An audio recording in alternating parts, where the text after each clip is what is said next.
그러므로 형제들아, 우리가 끝으로 주 예수 안에서 너희에게 구하고 권면하노니, 너희가 마땅히 어떻게 행하며 하나님을 기쁘시게 할 수 있는지를 우리에게 배웠으니, 곧 너희가 행하는 바라 더욱 많이 힘쓰라. 우리가 주 예수로 말미암아 너희에게 무슨 명령으로 준 것을 너희가 아느니라. 하나님의 뜻은 이것이니, 너희의 거룩함이라. 곧 음란을 버리고 각각 거룩함과 존귀함으로 자기의 아내 대할 줄을 알고, 하나님을 모르는 이방인과 같이 세욕을 따르지 말고 이 일의 분수를 넘어서 형제를 해하지 말라.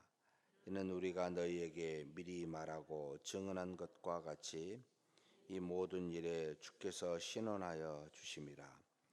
하나님이 우리를 부르심은 부정하게 하심이 아니요 거룩하게 하심이니, 그러므로 저버리는 자는 사람을 저버림이 아니요 너희에게 그의 성령을 주신 하나님을 저버림이라. 형제 사랑에 관하여는 너희에게 쓸 것이 없음은, 너희들 자신이 하나님의 가르치심을 받아 서로 사랑함이라. 너희가 온 마게도냐 모든 형제에 대하여 과연 이것을 행하도다.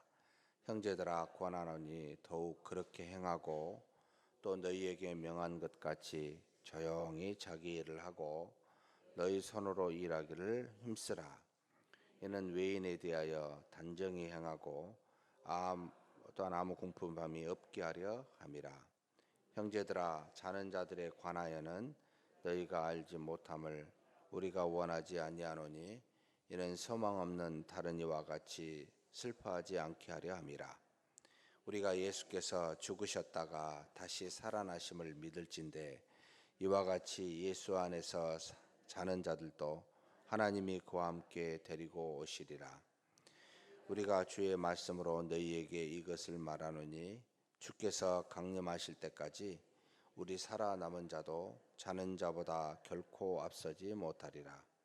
주께서 호령과 천사장의 소리와 하나님의 나팔 소리로 친히 하늘로부터 강림하시리니, 그리스도 예수 안에서 죽은 자들이 먼저 일어나고, 그 후에 우리 살아남은 자들도 그들과 함께 구름 속으로 끌어올려 공중에서 주를 영접하게 하심이리.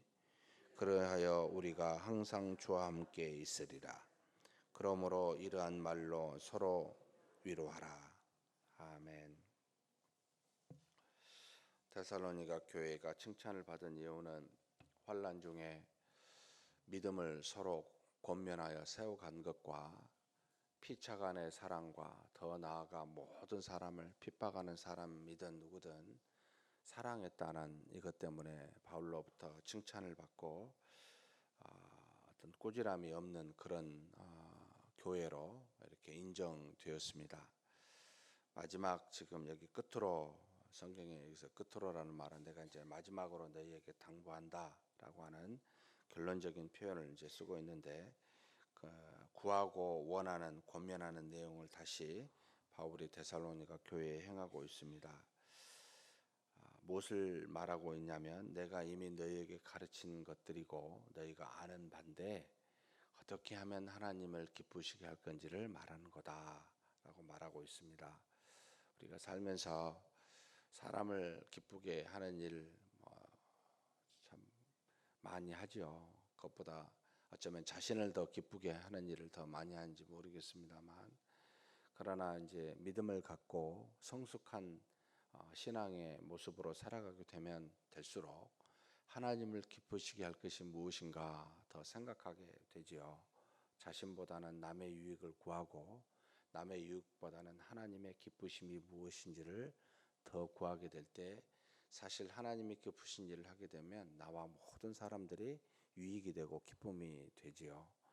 그래서 사실 항상 하나님이 이 일을 행할 때 기뻐하시는 걸까 아닐까라고 고민하면서 행하다 보면 거의 대체로 어떤 일을 행해야 될지를 선명하게 알게 됩니다. 작은 일에서부터 큰 일에 이르기까지 과연 하나님이 기쁘신 일이 어떤 것일까라고 묻는다면, 이 질문 하나 때문에 우리가 무엇을 어떻게 행해야 될지 금방 깨닫게 됩니다. 근데 그렇지 아니하니까 이게 나한테 유익이 되나 안 되나 이런 생각을 하게 되니까 이제 문제가 늘 일어나게 됩니다. 사도 바울께서 데살로니가 교회에 어떻게 하면 하나님이 기쁘실 일인지를 내가 너희에게 말했고 너희가 다 안다. 그렇게 더욱 행했으면 좋겠다라고 이렇게 포명하고 있습니다. 그러면서 2절에 우리 주 예수로 말미암아 너희에게 무슨 명령으로 준 것을 너희가 아느니라. 예수로 말미암아 주신 명령 무엇이겠습니까? 우리의 믿음의 대상이요 믿음의 본이 되신 그리스도를 믿고 그분만을 보고 따르라는 거지요. 우리가 가장 신앙의 표본으로 따라야 할 존재는 이 세상에 없습니다. 어떤 식으로든 보면은 결함이 있고 죄가 있고 문제가 있어 사실 사람을 믿음의 본으로 삼는 것은 참 어리석을 수 있습니다. 그런데 그나마 우리의 믿음의 선배들이나 선조들이 조금 더 그리스도에 가까운 사람이 있으면 도전이 되고 우리에게 훨씬 유익이 되긴 합니다만, 그러나 온전하신 그리스도 그분을 믿고 그분을 본으로 삼아야 우리가 시험에 빠지지 않지요. 그래서 항상 믿음의 대상은 우리 주 예수 그리스도이시지 사람이 될 수가 없습니다. 교회가 될 수가 없다는 말이기도 합니다. 그런데 그와 같이 그리스도로 말미암아 우리에게 주신 명령이 무엇입니까? 라고 묻게 될 때 4절에 나와 있습니다. 같이 한번 읽겠습니다. 하나님의 뜻은 이것이니 너희의 거룩함이라 라는 말을 쓰고 있습니다. 하나님이 우리에게 바라시는 뜻은 거룩함입니다. 거룩함이 무엇입니까? 너희는 하나님이 만드신 다른 피조물이나 세상과 같이 그렇게 똑같이 살지 말고 구별되게 살아라. 곧 구별된다는 것은 땅과 구별되는 것은 무엇이겠습니까? 하늘이지요. 너는 하늘에 있는 것과 같이 살아라. 그게 무엇입니까? 곧 그리스도를 믿는 믿음 안에서 하나님과 합하여 하나님이 주신 하늘에서 주신 말씀을 따라 사는 것이지요. 이게 거룩함입니다. 우리의 거룩은 말씀과 기도로만 디모데전서 4장 5절에 나오잖아요. 다른 방법이 없습니다. 하나님이 우리에게 주신 것, 위로부터 우리가 받은 것, 이것으로만 거룩해집니다. 누가 연합해서 거룩해질 수 있습니까? 세상에 아무도 그럴 수 없습니다. 하나님과 더불어 연합해야만 하나님처럼 우리가 이 땅과 세상과 구별된 삶을 모습을 드러낼 수가 있습니다. 그래서 하나님이 우리에게 바라는 것은 너는 나와 연합하여 세상과 구별된 그러한 하나님의 자녀로서 사는 것이다. 거룩함이다 라고 이렇게 가르치고 있습니다. 사랑하는 성도 여러분, 우리의 최종 목표, 우리가 가져야 될 인생에서 가장 중요한 목표, 하나님과 연합하여 그분의 말씀에 순종함으로 세상과 구별된 하나님의 자녀로서 삶이 우리의 최종 목표입니다. 어제도 오늘도 내일도 그런 모습으로 그것을 목적으로 사는 것이지, 세상에 주어진 어떤 일을 하는 것은 한참 뒤에 있는 이제 주신 은혜지만 우리의 최종 목표는 아니지요. 그것이 이루어지지 않는다 해서 우리가 망하거나 세상이 망하지는 않습니다. 근데 거룩함이 무너지면 우리가 망합니다. 교회가 무너지게 됩니다. 그래서 가장 중요한 것은 거룩함이다. 그러면 거룩함의 구체적인 모습을 좀 보여주십시오 라고 할 때 그 다음 말씀이 쭉 해당이 됩니다. 몇 가지 모습으로, 한 3가지 4가지 모습으로 나옵니다. 너희의 거룩함이라 곧 음란을 버리고 육체적인 욕구를 따라 사는, 가장 첫 번째가 이 음란이지요. 육체적인 것을 따라 사는 것을 버리는 것, 이것이 바로 거룩함이고, 두 번째는 거룩함과 존귀함으로 자기의 아내를 대할 줄 알고, 하나님이 이 땅에서 가장 사랑하며 살도록 주신 대상, 그 사랑의 가장 열매로 할 수 있는 이제 가족인데, 이 대상 중에 자기 아내를 거룩함과 존귀함으로 대할 줄 알고, 세 번째로 하나님을 모르는 이방인과 같이 색욕을 따르지 말고, 세상 사람들은 육체에 유익한 물질이나 또는 육체적 쾌락을 따라가는 이런 색욕이 세상에 밖에 있는데, 너희는 그런 이방인과 같이 색욕을 따르지 않는 것, 세상의 조류를 따라가지 않는 것이라고 이야기하고 있고, 그 다음에 또 분수를 넘어서 형제를 해하지 않는 것도 여기 해당이 됩니다. 분수를 넘어서 결국 넘어야 될 범주를 곧 하나님의 말씀 안에 있어야 되는데 우리가 그것을 넘어서, 그러니까 범죄하는 겁니다. 말로든 행함으로든 범죄하여 형제에게 해를 주지 않는 것, 이런 것이 거룩함에 속해 있다라고 가르치고 있습니다. 사랑하는 성도 여러분, 이 모든 것은 다 하나님이 우리에게 말씀으로 다 가르쳐 주신 내용들입니다. 새로울 바가 없는 것들이지요. 미리 아는 것들입니다. 그리고 이와 같이 살기를 바라시면서 무슨 내용을 뒤에다가 6절에 끝에 붙여놨습니까? 이 모든 일에 주께서 신원하여 주심이라. 원어로 보면 신원하는가, 신원하다는 것은 보응하시는, 보응하다라는 말입니다. 행함에 따라, 우리의 행위에 따라 그대로 행하시는 하나님이십니다. 신원하는 하나님이 계신다, 보응하는 하나님이 살아계신다, 이렇게 원어로는 되어 있습니다. 사랑하는 성도 여러분, 하나님은 말씀만 하시고 하늘에서 그냥 지켜만 보신 분이 아니고 우리 안에 계십니다. 그래서 우리가 무슨 죄를 짓게 되면 그것은 육체에게, 사람에게 죄를 짓는 것이 아니고, 사람에게 행한 것이 아니고 성령을 보내주신 하나님께 너희가 그것을 저버리는 것이다, 이렇게 표현하고 있습니다.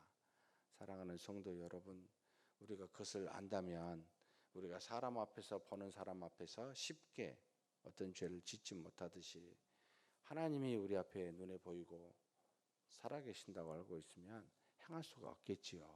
그러니까 이런 것을 믿지 아니하고 세상은 나 혼자 살고 내 힘으로 한다라고 믿으니까 큰 소리도 치고 형제에게 해를 가하기도 하고 세상의 조류를 따라가기도 하고 음란을 쫓아가기도 하는 겁니다. 정말 하나님을 믿고 보응하시는 하나님에 대해서 우리가 알고 있다면 이런 일을 못하게 되지요. 사랑하는 성도 여러분, 이것을 믿음이라 합니다.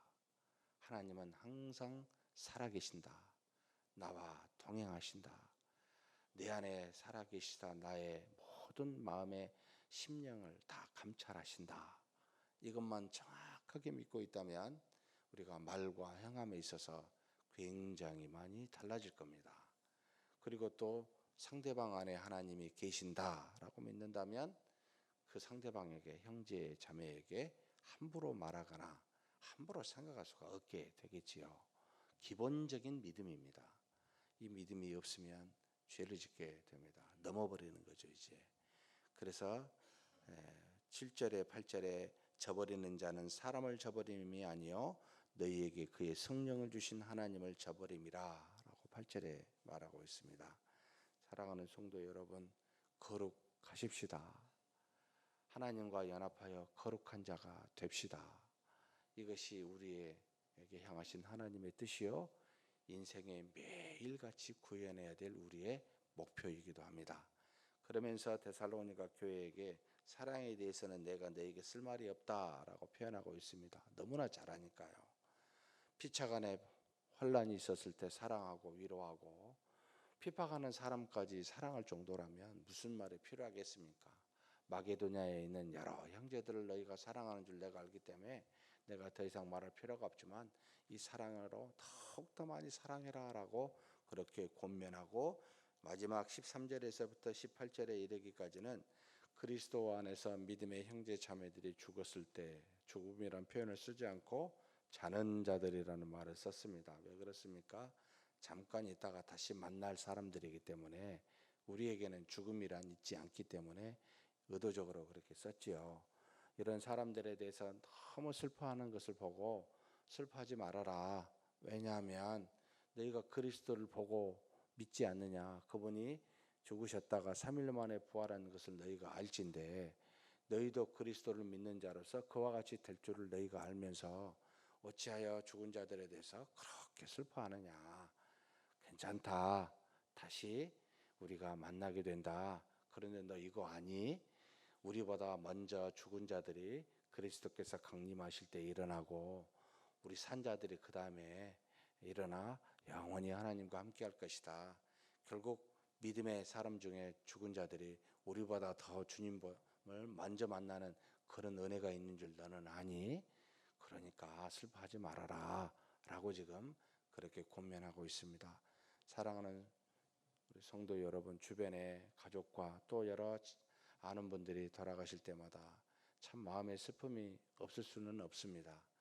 그런데 조금만 잠깐만 슬퍼하십시오. 언젠가는 반드시 만나고 그분들은 우리보다 더 먼저 주님을 영접하여 만나고 그렇게 은혜를 받은 분들입니다.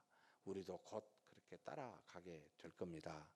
그러니 정말 슬퍼할 것은 남아있는 우리를 보고 슬퍼해야 됩니다. 하나님이 주신 말씀을 순종하지 못하고 하나님이 우리에게 주신 기회를 저버리고 있는 혹 우리 자신이 있으면 우리를 보고 슬퍼해야 됩니다. 그분들은 하나님의 때가 되어 다 모든 것을 이루고 이제는 부르심을 받은 자들입니다. 아직 우리는 그런 다 하나님이 주신 은혜를 하나님이 주신 사명을 감당치 아니하여 남겨놓은 겁니다. 때가 되면 부르실 겁니다. 그때까지 하나님 이 일을 잘 감당하여 기쁨으로 하나님을 맞이하게 해주십시오라고 기도하면서 가야 됩니다. 물론 우리 주변에 아픔과 또 여러 가지 질병으로 고난받는 분들이 있습니다.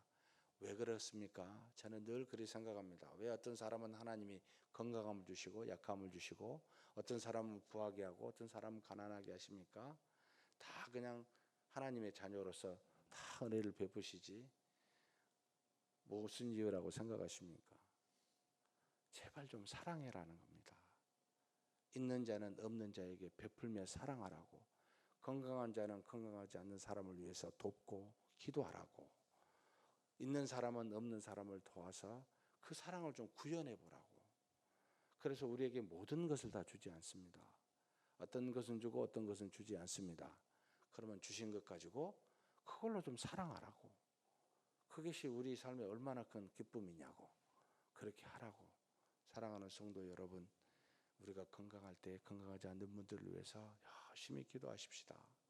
우리가 그것으로 사랑을 베푸는 겁니다. 또 우리가 뭔가 갖고 있습니까? 그것을 가지고 그것이 없는 분들에게 베푸십시오. 이것이 우리에게 향하신 사랑을 구현하라 하신 하나님의 뜻입니다.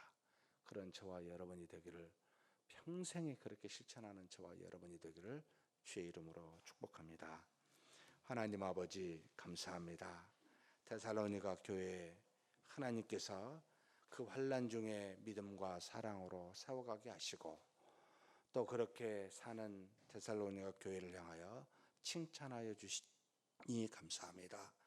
우리도 이 땅에 사는 동안 하나님이 보내주신 주 예수 그리스도를 믿어 믿음의 본을 삼고 또 믿음의 대상으로 삼아 오직 그분으로 말미암아 하나님의 뜻인 거룩함을 이루어가게 하여 주옵소서.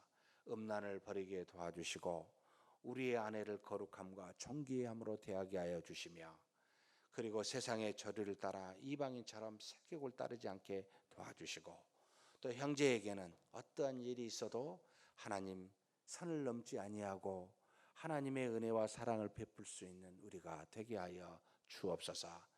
이것이 이 땅에 사는 거룩한 자들의 모습이니 우리가 혹 잘못함으로 하나님 앞에 범죄하였다면 그것은 사람을 저버리는 것이 아니라 성령의 하나님을 보내주신 하나님을 저버린 줄 아오니 하나님 우리가 그렇게 모든 것을 알고 바라보며 믿음으로 사는 우리 모두가 되게 하여 주옵소서. 또 하나님 우리에게 여러 모양으로 아픔이 있고 슬픔이 있는 것은 서로를 위하여 위로하고 사랑을 구현하라 하신 하나님의 뜻인 줄 알고 주님이 부르실 때까지 이 사랑을 늘 실천하며 사는 우리가 되게 하여 주시되 우리보다 먼저 하나님이 부르시는 자들을 향하여 인간의 슬픔은 가지고 있을지 모르지만 잠시 동안만 조금만 슬퍼하게 도와주시고 하나님을 향해 나아가는 그들을 보고 우리 자신을 돌아보아 더욱더 믿음과 사랑으로 살아갈 수 있는 우리가 되도록 힘써 기도하고 힘써 나아갈 수 있도록 오히려 은혜 내려 주시옵소서. 우리 주님 예수님의 이름으로 기도하옵나이다. 아멘.